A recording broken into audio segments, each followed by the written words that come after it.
Boa tarde a todas e a todas. Quero agradecer ao Telesaúde essa oportunidade. Eu sou Elga Regina Bresciani, enfermeira da Secretaria Estadual de Saúde de Santa Catarina e presidente do Conselho Regional de Enfermagem de Santa Catarina. Eu venho apresentar aqui um tema: medicamentos em enfermagem, cálculos e diluição. Esse tema é muito importante para a enfermagem. Nós trabalhamos o tempo todo com esse procedimento e o objetivo maior é a gente diminuir ao máximo os erros por falta de conhecimento. A terapêutica medicamentosa ela tem sido exercida em ambientes cada vez mais dinâmicos e muitas vezes sob condições que contribuem para a ocorrência de erros.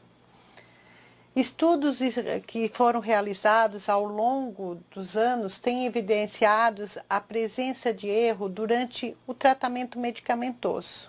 Então, nós estamos com as unidades cada vez mais com pessoas e a enfermagem não tem o procedimento e o silêncio necessário para fazer esse procedimento sem erros, sem interferência. Os erros citados sobre a utilização de medicamento resultam em consequências para as pessoas e suas famílias que pode gerar incapacidades, expor o indivíduo ao maior número de procedimentos terapêuticos, atrasar ou impedir que a pessoa reassuma suas funções sociais e até mesmo levar à morte. As informações sobre diluição de medicamentos no cotidiano não estão disponíveis de forma simples e prática.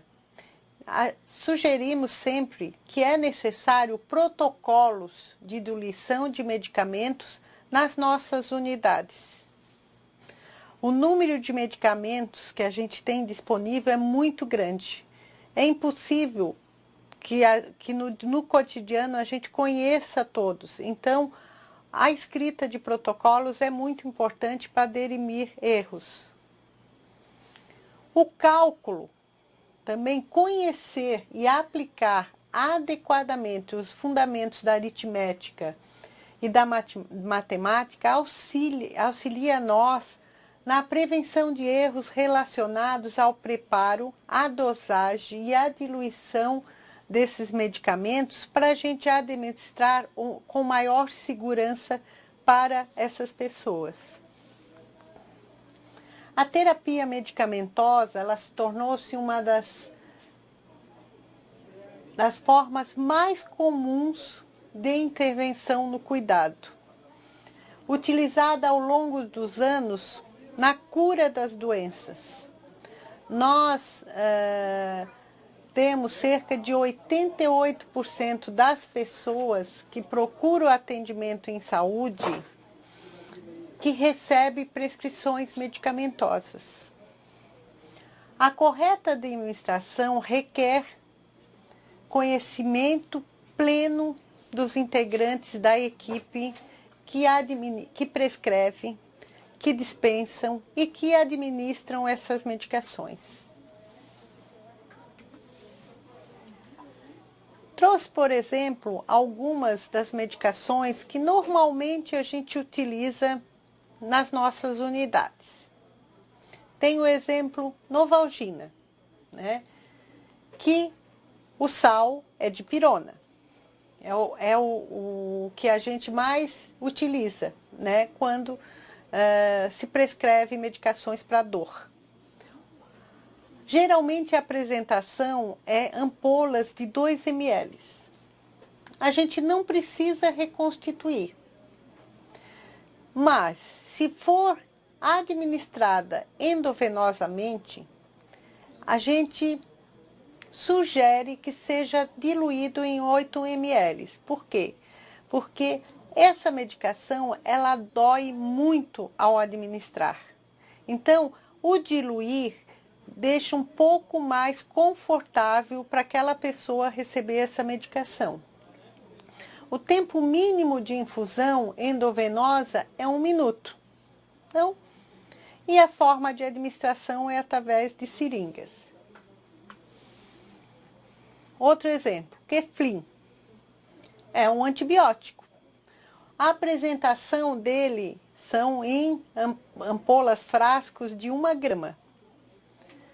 E vem junto o diluente, que é água destilada de 5 ml. A reconstituição é feita pelo próprio diluente. O tempo mínimo de infusão é 1 minuto, né, com uma seringa. Como é que a gente calcula quando a prescrição não é de 1 grama, né? O frasco ampola de Keflin é 1 grama, que o sal nós chamamos de cefalotina sódica.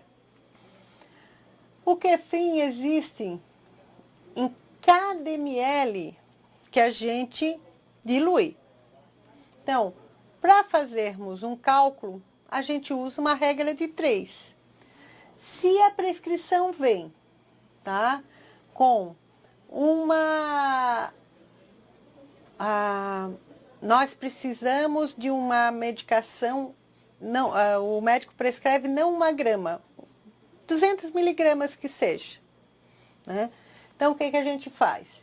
Sim, 1000 miligramas tem 5 ml, né? Por quê? Porque é 1 grama, a gente corresponde a 1000 miligramas.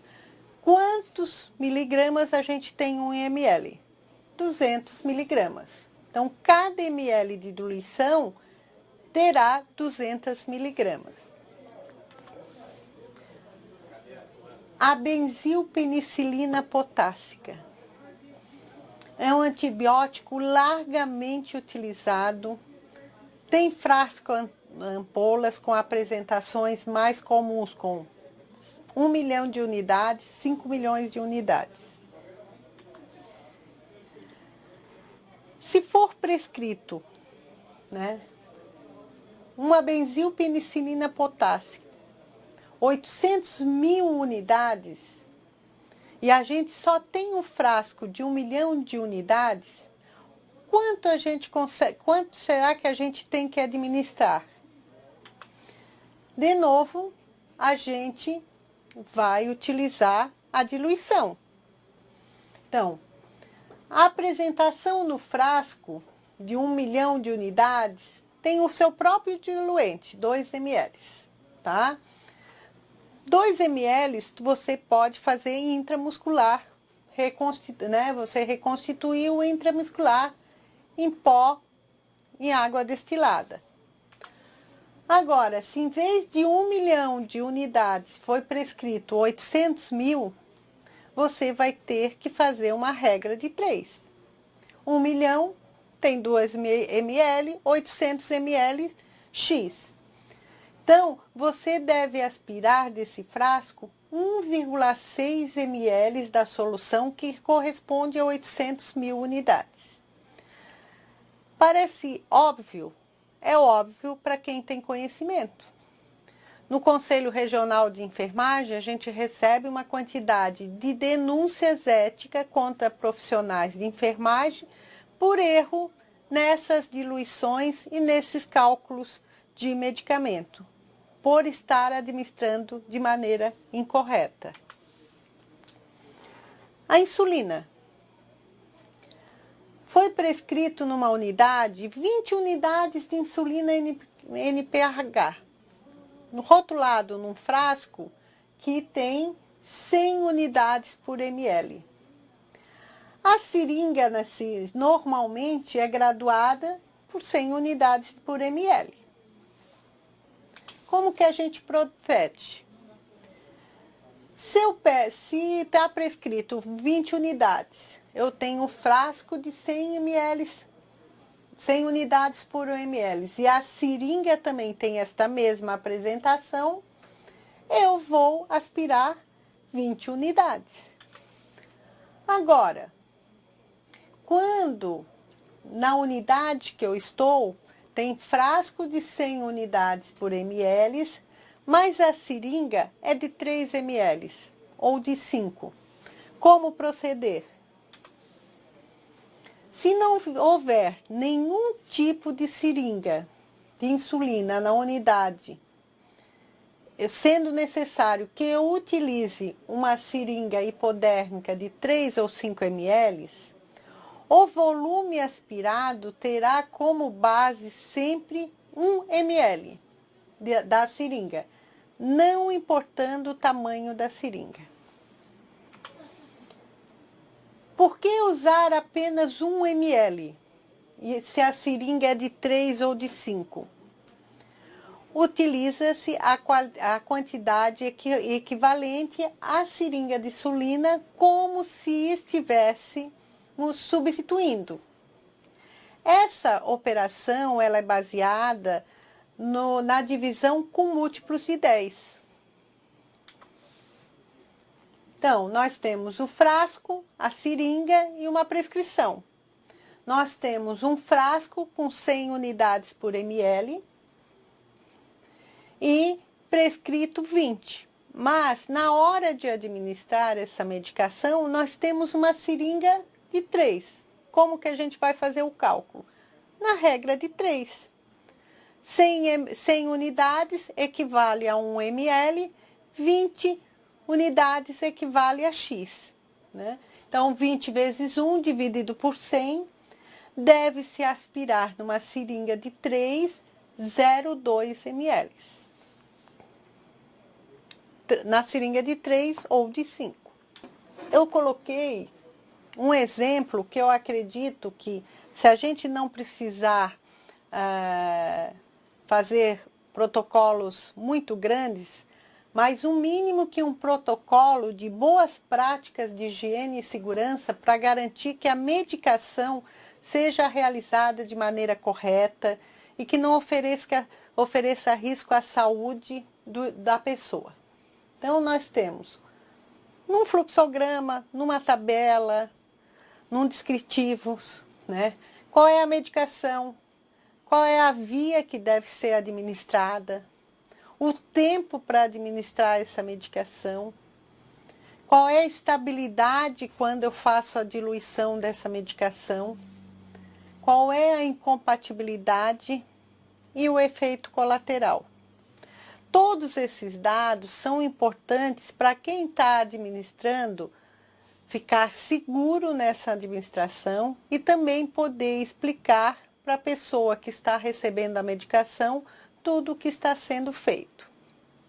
Então, temos outros exemplos. Furazemida, né, que é normalmente chamado, a maioria conhece como Lasix.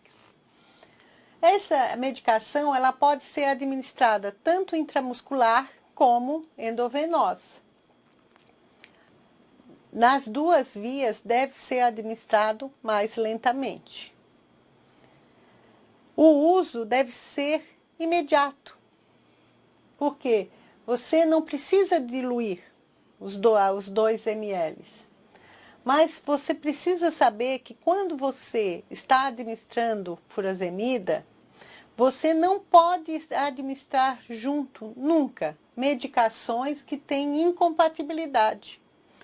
E quais as medicações que têm incompatibilidades com o Lasix?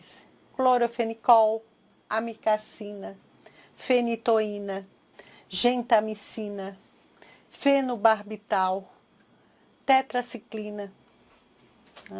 Então, nessa administração, a gente não pode administrar concomitantemente com essas outras medicações, mesmo que sejam um volume pequeno. Por quê? Porque elas têm incompatibilidade. A hidrocortisona, ou solocortef, também a via intramuscular e endovenosa. O tempo lento. Quando você dilui a hidrocortisona, tá? Você pode deixar, né, da maneira correta, com segurança, guardado 24 horas de estabilidade em ambiente normal. na geladeira até 72 horas. E o que você não pode administrar junto com o Solo-Cortef? Heparina, clorofenicol, tetraciclina, vancomicina, promethazina. A cimetidina, tá, é uma medicação normalmente bem conhecida como Tagamet. Né? Também a administração é intramuscular e endovenosa. Você deve administrar a endovenosa lentamente, em 30 minutos. Tá? E o uso é imediato. Por que a endovenosa tem que levar até 30 minutos? Por que não administrar em bolos? Por causa do risco da hipotensão arterial. A pessoa pode ter arritmias e parada cardiorrespiratória. O diazepam, né, tem o nome conhecido também como Valium. Também pode ser administrado intramuscular e endovenoso. Também é para ser administrado lentamente. Ele não tem estabilidade, então o uso quando você abre é imediato. Você não deve misturar com outras medicações. Aí vocês podem perguntar, como é que a gente sabe o que eu posso misturar, o que eu não posso? O fabricante diz isso, tá? Todo fabricante fala qual é a incompatibilidade daquela medicação. Então é importante que a gente veja o que o fabricante está dizendo, qual é a rapidez que a gente pode administrar. A gentamicina ou garamicina, né? A gente aplica intramuscular sem diluição, mas se for aplicar endovenosa, você precisa diluir, né? Quando endovenosa, você vai administrar lentamente, até 30 minutos. O uso é imediato depois dessa reconstituição.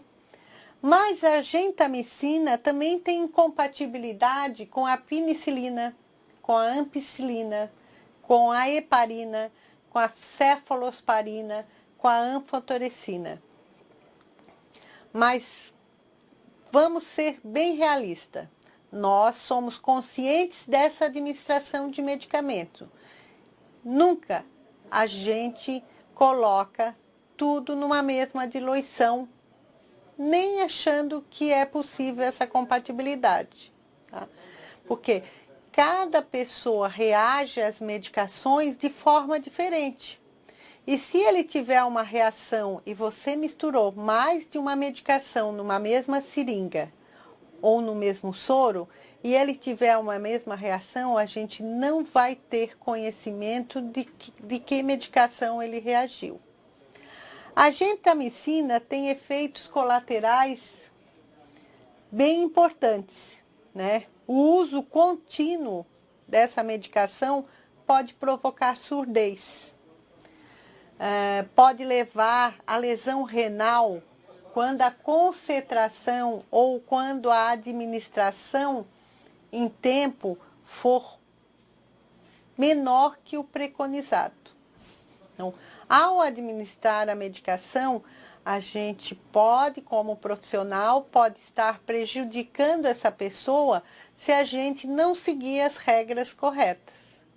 Então, pode levar a uma pessoa que você está fazendo gentamicina a uma lesão renal por fazer a medicação em vez de 30 minutos do que é o preconizado, em 10 minutos. Então, o cuidado é importante. Eu poderia citar muito mais medicações, só que a gente não consegue numa web aula fazer isso. Por isso, a importância do estudo da medicação para que a gente tenha regras claras para que as pessoas, para que os profissionais de enfermagem possam administrar. Esse é o meu contato, tá? Se vocês que tiverem dúvidas, além do chat que a gente vai ter, vocês podem enviar por e-mail que eu respondo o que eu puder responder e o que eu não puder, vou recomendar a vocês utilizar a teleconsultoria. Muito obrigada. Para encerrar, eu queria dizer que nós prejudicamos quando a gente não conhece o procedimento que a gente está fazendo. Tá? Nós temos muitas questões no Corém sobre algumas medicações, tá? É papel da enfermagem a administração de medicação. Está na Lei do Exercício 7.498 de 1986, que é a lei que rege o exercício da enfermagem, e o seu decreto que regulamenta que a administração de medicamento é uma atividade de enfermagem. O melhor possível a gente faz quando a gente administra corretamente. Conhecer a medicação é muito importante, não só para fazer dispensação ou entrega de medicação, mas principalmente ao administrar, que a gente está contribuindo para a melhora daquela pessoa, ou na prevenção. Nós tivemos muita pergunta sobre a penicilina, sobre Noripurum, né? E perguntas mais pelo medo dos profissionais em administrar a medicação por falta de conhecimento. Tá? A falta de conhecimento não justifica, porque a gente tem que estudar e tem que administrar. Penicilina é um antibiótico muito importante. Tá? Tem muitas pessoas que fizeram um mito em cima da penicilina, mas a gente tem que saber administrar para poder diminuir o número de sífilis que tem nesse país. Tá? Noripurum é uma medicação que auxilia a produção de hemoglobina. As pessoas têm medo de administrar por falta de conhecimento. Noripurum é uma medicação que algumas instituições levam 3 horas e meia para administrar. Noripurum,